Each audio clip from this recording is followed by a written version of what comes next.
President Ziaur Rahman সাহেব জামাত ইসলামকে রাজনীতি করার অধিকার দিয়েছেন এই বাংলার। শেখ মুজিবুর রহমান সাহেব যখন বাকশাল গঠনের মাধ্যমে সমস্ত দলগুলিকে নিষিদ্ধ করেছিল, জামাতকে নিষিদ্ধ করেছিল, আপনাদের কি সেই কথা মনে আছে?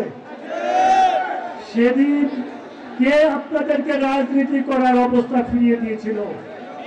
প্রেসিডেন্ট জিয়াউর রহমান সাহেব জামাত ইসলামকে রাজনীতি করার অধিকার দিয়েছেন এই বাংলার। তারা তো বিএনপি সম্পর্কে কটাক্ষ করতে পারে না, মুনাফিকি করা উচিত নয়। ভাইয়েরা আমার, শুধু তাই নয়, 1996 সালে নির্বাচনের সময় ওনারা যে অবস্থার সৃষ্টি করেছিল, ওনাদের অবস্থা সৃষ্টির কারণে আওয়ামী লীগ ক্ষমতায় এসেছিল, এই কথাকে স্বীকার করতে হবে। 2001 সালে আমাদের নেত্রী ম্যাডাম জিয়া জোট গঠনের মাধ্যমে ওনাদেরকে আমাদের সাথে আনলো, ইসলামী ঐক্য জোটকে আমাদের সাথে আনলো। ওনাদেরকে আমাদের সাথে এনে ওনাদেরকে কতটা সিট পেয়েছিল জানেন আপনারা? মনে আছে? 18টা সিট পেয়েছিল সেটা। ওনারা কি জীবনে কোনোদিন 18টা সিট পাইছে?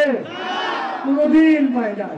ম্যাডাম জিয়া ওনাদেরকে 18টা সিটের ব্যবস্থা করে দিয়েছেন সংসদে 2001 সালে। ভাইয়েরা আমার, ওনারা এত কৃতজ্ঞ হবেন এটা তো ভাবতেও পারি না। শুধু তাই নয়, ম্যাডাম জিয়া ওনাদের 2 জনকে মন্ত্রীর পদমর্যাদায় মন্ত্রণালয়ের দায়িত্ব দিয়েছিলেন। সেই দায়িত্ব পেয়ে ওনারা 5 বছর জামাত ইসলামকে সংগঠিত করেছে।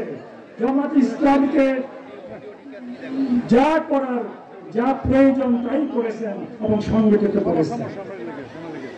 যাদের দয়ায়, মায়ায়, মেহেরবানিতে, আল্লাহর রহমতে আপনারা দলকে সংগঠিত করেছেন, এই দেশে রাজনীতি করার অবস্থা ফিরে পেয়েছেন, তাদের সম্পর্কে এমন কথা বলা আপনাদের উচিত নয়।